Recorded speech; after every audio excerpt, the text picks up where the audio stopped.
Hi everyone, welcome back with another video. बहुत important video है। मैं अपने एक्सपीरियंस से मतलब जो गलतियां मैंने करी है ना, आगे जाके वो गलती आप अपने बेबी पे ना करो। तो मैं चाहूँगी कि इतनी हेल्प मैं आप लोगों की कर पाऊँ और इस वीडियो से बहुत हेल्पफुल रहे ये वीडियो आपके लिए। तो स्टार्ट करते हैं स्टार्टिंग से।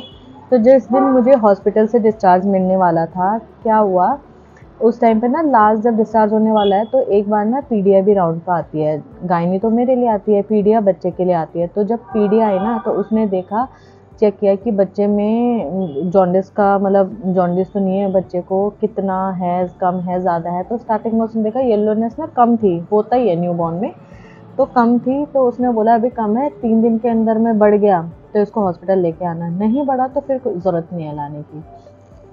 तो जब डिस्चार्ज होता है ना, तो हर बच्चे को जो भी न्यूबॉर्न बेबी है उसको विटामिन डी तो देना ही चाहिए, और मल्टीविटामिन, ये 2 मेडिसिन। कईयों को मल्टीविटामिन नहीं देते होंगे, तो मेरे वाले को तो दिया था मल्टीविटामिन भी ड्रॉप्स।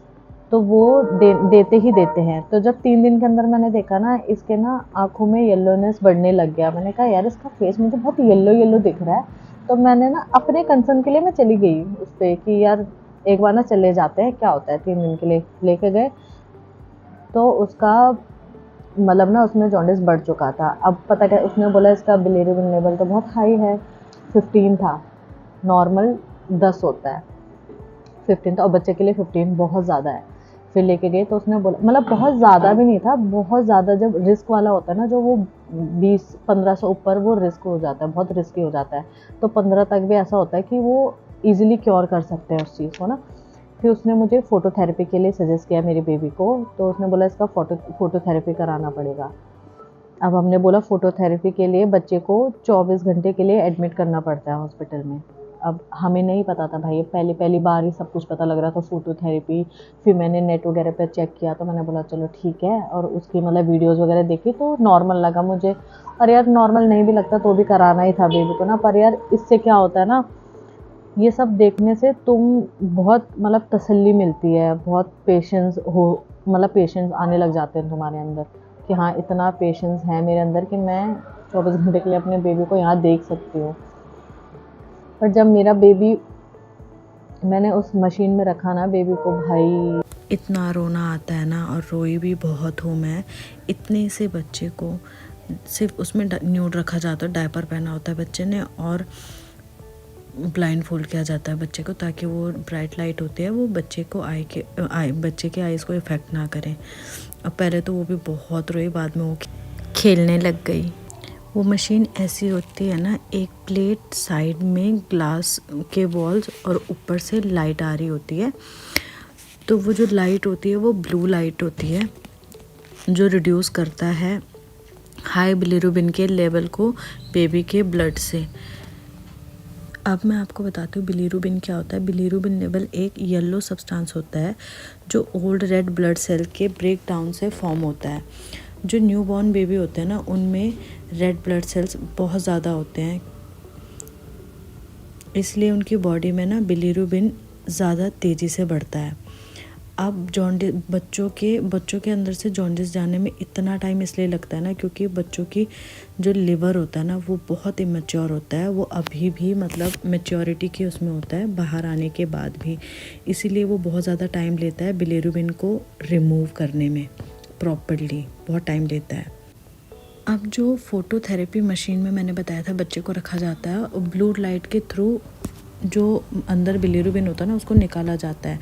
तो जो ब्लू लाइट होती है ना, वो बिलिरुबिन को ब्रेक डाउन करती है और उसको वाटर सोल्यूबल फॉर्म में चेंज कर देती है, जो ईज़िली बच्चे के सुसु पॉटी के थ्रू निकलता है। तो उस टाइम पे बच्चा ना बहुत ज़्यादा सुसु पॉटी करता है। डायपर इसीलिए पहनाया जाता है उसको कि बार बार वो सुसु पॉटी करता रहता है, उतनी बार उसके डायपर्स को चेंज करना होता है। हर 1 घंटे में डायपर चेंज करना होता है बच्चे का। और उससे ना बच्चे को बहुत ब्लू लाइट से बच्चे को बहुत ज़्यादा डिहाइड्रेशन हो जाता है। सुसु पॉटी इतनी ज़्यादा करता है बच्चा, तो बच्चे को बार बार फीड कराना चाहिए वहाँ। तो जब उन्होंने ब्लड सैंपल लिया ना, तो यहाँ पे पूरा ब्लैक हो गया था मेरे बच्चे का, ब्लैक नहीं ब्लूइश हो गया था पूरा। यार बहुत दिक्कत होती है, बहुत डर गई थी मैं बच्चे को देख, कैसे क्या इतना छोटा सा बच्चा, कितना पेन होता है, बच्चा कुछ बोल भी नहीं सकता है। पर क्या कर सकते हैं, बहुत ज़रूरी है ये सब चीज़ें। फ़ोटोथेरेपी के टाइम पे अपने एक माँ को ना बहुत पेन होता है अपने बच्चे को इस कंडीशन में देखने में, नहीं देख सकते हैं, कोई भी माँ नहीं देख सकते अपने बच्चे को। तो मैं तो बहुत परेशान हुई थी, बट वो बहुत सही प्रोसेस है, एक बहुत सही और बहुत ईज़िली और बहुत सेफ प्रोसेस है बच्चे के जॉन्डिस को कम करने का। तो अगर मैं आपके बच्चे को जॉन्डिस है तो आप लोग भी इस प्रोसेस को ज़रूर, अगर मैं डॉक्टर आपको सजेस्ट करता है तो डरना नहीं है, घबराना नहीं है, ज़रूर करवानी है ये चीज़। बच्चे को जब जॉन्डिस होता है ना, तो मुझे नहीं पता था कि उसको सरसों के तेल से मालिश नहीं करते हैं, कोई भी बहुत ज़्यादा गर्म चीज़ बच्चे पे उस टाइम पे यूज़ नहीं करते हैं।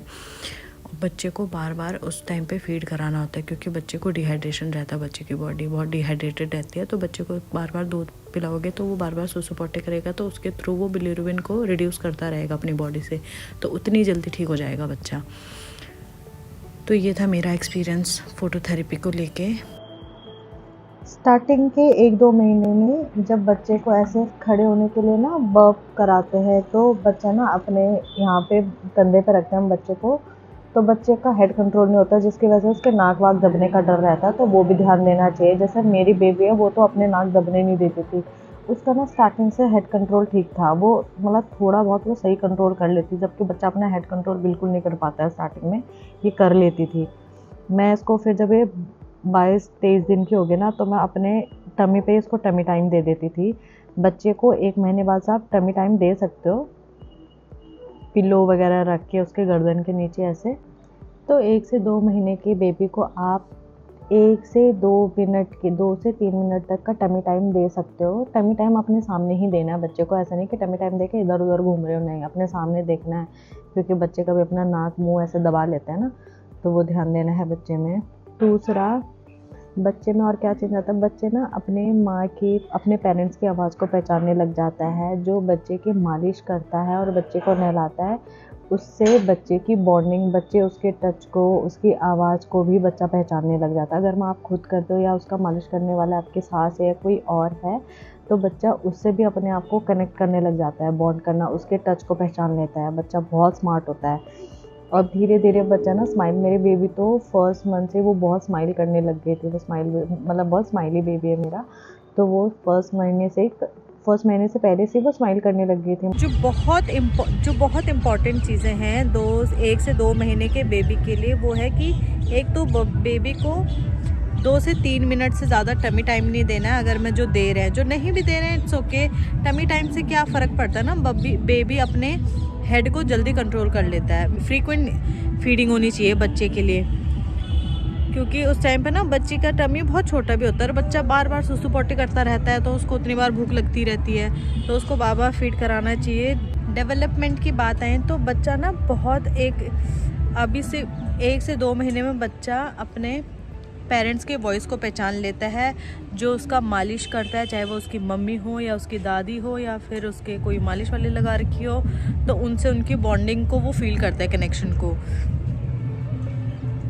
इसीलिए बोलते हैं बच्चे का ना बहुत जेंटल मालिश करना चाहिए। मालिश के टाइम पे बच्चे के साथ हमारी एक बहुत इमोशनल बॉन्ड ना क्रिएट होता है बच्चे के साथ।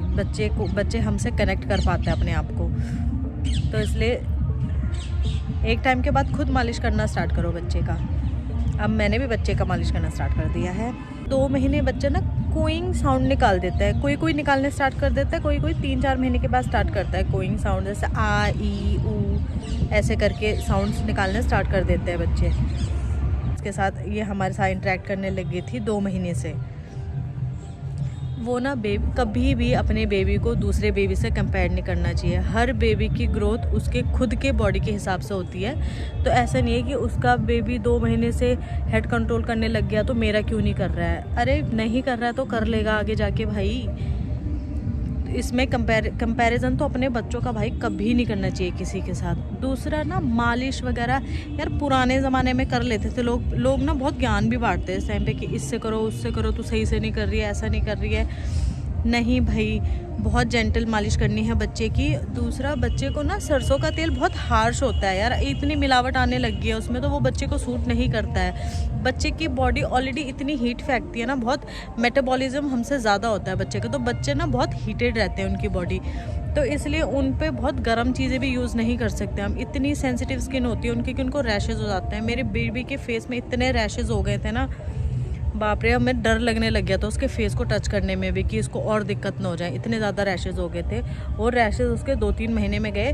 फिर मैंने ऑयल यूज़ करना स्टार्ट करा, सीबामेट का ऑयल आता है मालिश का बच्चों का, वही यूज़ करा मैंने, और मैं अभी तक भी वही यूज़ करती हूँ, वो इसको सूट करता है बहुत अच्छा। इसको मैंने बीच में बेबी कोकोनट भी यूज़ करना स्टार्ट करा था, वो भी अच्छा सूट करता था इसको। अभी कोकोनट में ठंड की वजह से मैं यूज़ नहीं कर रही हूँ, अभी मैं नॉर्मल मालिश वाला करती हूँ उसका यूज़। और इसके सर वगैरह पे भी मैं सॉफ्ट स्पॉट पे कभी तेल भरती नहीं थी, जैसे लोग बोलते हैं ना तेल भरना चाहिए, नहीं, नॉर्मली तेल लगा लो, ज़्यादा भरने की ज़रूरत नहीं है। तुम्हारे भरने से वो जल्दी नहीं भर जाता, वो सॉफ्ट स्पॉट भाई 12 महीने से 18 महीने तक का टाइम वो लेता है भरने में, तो वो इतनी जल्दी नहीं भरता वो, चाहे तुम तेल भर के रखो उसमें, चाहे नहीं तेल भर के रखो। वैक्सीनेशन के लिए मैं एक अलग से वीडियो बनाऊंगी जिसमें मैं सारे वैक्सीन अभी तक के जितने मेरे बेबी को लगे हैं उन सब वैक्सीन के बारे में आपको बताऊंगी, प्राइवेट, गवर्नमेंट से लेके प्राइवेट तक, चार्जेस भी बताऊंगी और क्या डिफरेंस है ये भी बता दूंगी आपको। और जितनी भी न्यू मॉम्स हैं, पहले 1-2 महीने क्या भाई 1 साल तक बेबी में बहुत चेंजेस आते हैं। कभी बच्चा रो रहा होता है, कभी हंस रहा होता है, कभी पोटी कर देता है, कभी बार बार कर रहा होता है, कभी नहीं करता है, कभी वमिट कर देता है। तो ना हमें ना घबराना नहीं है। अगर माँ जो मतलब माँ है वही घबरा जाएगी तो वो बच्चे को संभालेगी कैसे भाई? बेबी को चाहे बेबी को संभालने वाले 1000 है, उसको अपने मम्मी के अलावा और कोई चाहिए नहीं है, और सबसे सही उसको उसकी मम्मी ही संभाल सकती है। तो आप लोग तो अपने आप को बहुत स्ट्रॉन्ग बनाओ, क्योंकि ये बहुत मतलब पेशेंस वाला टाइम होता है जिसमें अपने आप को हमें बहुत पेशेंस रखना है, क्योंकि इस टाइम पे बच्चा ऐसा कर देता है ना, रात में सोता नहीं है तो हमारी हालत ख़राब हो जाती है। वैसे हम रिकवरी फेज़ में चल रहे होते हैं तो हम मतलब ऐसा ना डिप्रेशन वाला मोड होता है कि कहीं लोग डिप्रेशन में चले जाते हैं, तो अपने आप को इन चीज़ों से बचाना है भाई। उस टाइम पे ये जब मेरे को ऐसा लगता था ना कि यार क्या है, मतलब मेरे को ऐसा रोना मन करता था ना, मैं अकेले रूम में जाऊँ, इतनी तेज़ की चिल्लाऊँ ना कि बस क्यों कर दिया मैंने ये बच्चा। लेकिन उस टाइम पर मैं ये भी सोचती थी कि यार एक टाइम बाद तो मुझे बेबी करना ही था ना, तो मेरी बॉडी इस चीज़ के लिए प्रिपेयर थी, मैं भी इस चीज़ के लिए प्रिपेयर थी। इस टाइम पे मैंने कुछ सोच समझ के इस टाइम पे बेबी किया है, तो अब मैं रेडी हूँ बेबी के लिए। तो जब मुझे बेबी चाहिए है तो मुझे इसका ध्यान भी रखना ही पड़ेगा ना, मुझे ये पेन भी झेलने ही पड़ेंगे ना, तो मुझे इस चीज़ को बहुत देखो, मतलब ये ना, चाहे मैं रो धो के निकालूं, चाहे मैं हंस के निकालूं, चाहे बच्चे के साथ खेल के निकालूं, चाहे हैप्पी होकर निकालूं, ये टाइम तो मुझे निकालना है ही किसी भी हाल में। तो वो हम पे डिपेंड करता है हम उसको कैसे निकाल रहे हैं, रो धो के निकाल रहे हैं। तो मैंने ना डिसाइड किया कि नहीं यार, मैं अपने बच्चे के साथ हर फेज़ को एंजॉय करूँगी, हर टाइम को, हर मंथ को उसके एंजॉय करूँगी। तो अब मुझे अपने बेबी के साथ बहुत मज़ा आता है, मैं उसको अकेले ही बहुत सही संभाल लेती हूँ। इस वीडियो को हम आज यही एंड करेंगे, मिलेंगे नेक्स्ट वीडियो में।